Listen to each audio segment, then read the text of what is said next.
वो सुने। हैरान हूं कि ये यानी कुछ मुकम्मल पढ़ा नहीं, होमवर्क किया नहीं, हर बात में इसराइल को तस्लीम कर रहे हैं हम। ओ भाई, कौन कर रहा है इसराइल को तस्लीम? जब इसराइल को तस्लीम करने की बारी आई तो हम आपके साथ खड़े होंगे। पहली बात यह है कि ये अभी फार्मूला है, अभी प्रपोजल है, अभी बहुत सारी तब्दीलियां इसमें आ सकती हैं। 4 जंगें लड़के देख ली अरब ममालिक ने, 48 में, 56 में, 67 में और 73 में। क्या कर लिया, क्या बिगाड़ लिया, क्या पुट लिया इसराइल? अहमद अवैसा, मैं तो हैरान हूं कि अभी यहाँ पे बात हो रही है कि इसराइल का वजूद खतरे में पड़ गया है, उनके लिए मुश्किल हो गई है, उनको ये एग्रीमेंट मानना पड़ेगा। आपकी पार्टी जो है वो प्रोटेस्ट कर रही है कि पाकिस्तान इस प्रीटेक्स्ट कॉन्टेक्स्ट के ऊपर जो इसराइल को तस्लीम करेगा, सवाल ही पैदा नहीं होता। मुआहिदे पर सिर्फ एक नजर डाली जाए तो साफ पता चलता है कि यह मुआहिदा अमलन इसराइल को तस्लीम करने के मुतरादिफ है, मगर वजीर खारजा और नायब वजीर आजम कहते हैं कि इसराइल के बारे में पाकिस्तान की पॉलिसी में कोई तब्दीली नहीं आई। सुन लिया आपने। तो ये डिस्कशन आज सारी की सारी रही है, लेकिन अगर सीरियस डिस्कशन की तरफ जाएं तो उसमें फिर हमने कल आपको बताया था कि उलमा कराम भी मैदान में आएंगे, ऐसा तो नहीं हो सकता कि वो ना आए। तो आज हमारे बहुत ही प्यारे मोहतरम हाफिज़ ताहिर महमूद अशरफी साहब भी मैदान में आए। उन्होंने कहा कि बदकिस्मती से हमारे यहाँ बग़ैर गौर व फिक्र के सिर्फ सियासत के लिए हर मामले को मुतनाज़ा बना दिया जाता है। उन्होंने भी यही कहा कि भाई मुतनाज़ा ना बनाएं, ये मामला तो बड़ा अच्छा है। जैसे इसहाक डार साहब ने कहा कि ये तो अल्लाह की रज़ा के लिए किया है, तो वो भी लाइन उनकी वही है, लेकिन ज़रा थोड़े अब वो भी फंस गए हैं क्योंकि पीछे से अरब ममालिक हट गए हैं। उन्होंने कहा ये मुआहदा वो नहीं है। अब इनको समझ नहीं आ रही, सानू नहर वाले पुल पे बुला के तो खोरे माही किथे रह गया। तो अब ये नहर वाले पुल पे अकेले ही खड़े हैं, फील्ड मार्शल और शहबाज शरीफ, और साथ कोई नहीं खड़ा, तो इनको समझ नहीं आ रही। और जो इनके साथी लॉन्च करने थे दोस्त इनके, उनको भी नहीं समझ आ रही कि हम इसको दिफा करें ना करें, कैसे करें, कितना करें। तो खैर, ताहिर अशरफी साहब कहते हैं कि 2 दिन पहले अमरीकी सदर की जानिब से फ़लस्तीन में अमन के लिए 20 नकाती फार्मूला आया। पाकिस्तानी हुकूमत ने इब्तदाई तौर पर इसको वेलकम किया, लेकिन बदकिस्मती से हमारे यहाँ बग़ैर गौर व फिक्र के सिर्फ सियासत के लिए हर मामले को मुतनाज़ा बनाना चाहते हैं हम, तो हमने बना दिया। हालांकि मौलाना साहब को कहना ये चाहिए था कि हुकूमत को बग़ैर गौर व फिक्र के इसको तस्लीम नहीं करना चाहिए था, लेकिन वो कह रहे हैं कि हुकूमत ने तो खैर सगाली में कर दिया, तो बग़ैर गौर व फिक्र के आप उन पर तनकीद ना करें। तो आज मौलाना साहब ने भी भरपूर कंधा दिया है साथ। हमने आपको कल ही पिछले व्लॉग में बताया था कि जर्नलिस्ट भी आएंगे, मौलाना हजरात भी आएंगे। अभी मैं 3-4 और मौलाना हजरात को भी एक्सपेक्ट कर रहा था, वो नहीं आए, पता नहीं मसरूफ़ होंगे। एक आध दिन में आप उनको भी देखेंगे इंशाल्लाह। वो भी सर धड़की बाजी लगाएंगे।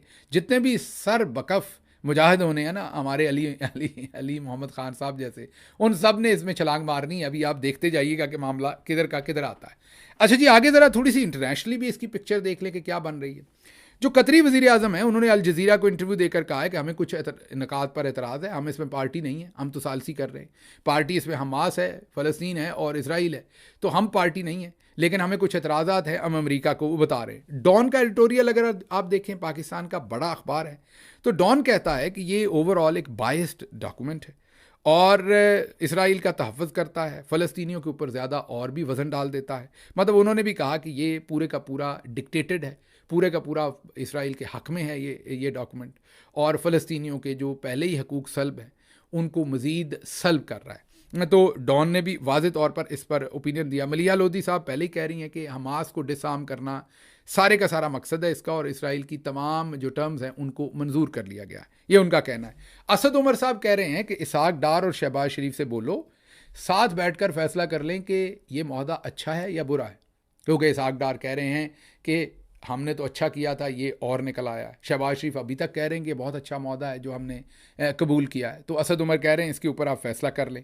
अनवर इकबाल डॉन के लिए लिखते हैं, बहुत ही मोतबर जर्नलिस्ट हैं, वाशिंगटन डीसी में होते हैं, अच्छा काम करते हैं। उन्होंने कहा है कि पाकिस्तान अपने रवैये में लचक पैदा करने के लिए तैयार है। एक तस्वीर आई जो पाकिस्तान में नहीं छपी कि शहबाज शरीफ की अमेरिकन जूइश कांग्रेस के सदर से मुलाकात हुई। हमने व्लॉग में आपको वो तस्वीर दिखाई थी, अब दोबारा दिखा देते हैं।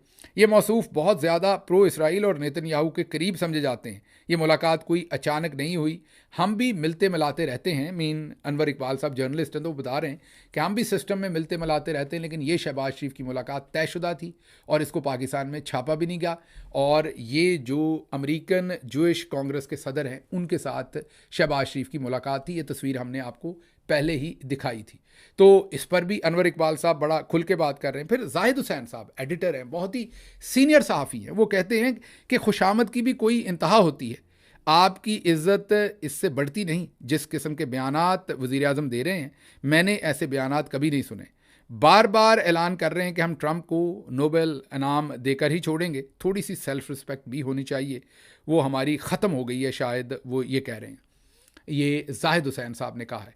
तो अब आप खुद ही ज़रा ओवरऑल सिचुएशन को अपनी नज़र में देख लीजिए। चलते चलते आपको ये भी बता दें कि हमास ने 20 नुकाती इस मामले के ऊपर अपना मौक़िफ़ दे दिया है, और उन्होंने ये मौक़िफ़ जो है ये कतरी, मिस्री और तुर्क हकाम के साथ बातचीत में दिया है। उन्होंने कहा है कि अमन मंसूबे में हमास की गैर मुसल्लह होने वाली शिक में तरमीम की जाए, इसराइल के मुकम्मल इनखला को यकीनी बनाया जाए, हमास के रहनुमाओं को फ़लस्तीन के अंदर या बाहर कत्ल ना किए जाने की बैनुल अक़वामी ज़मानतें दी जाएँ।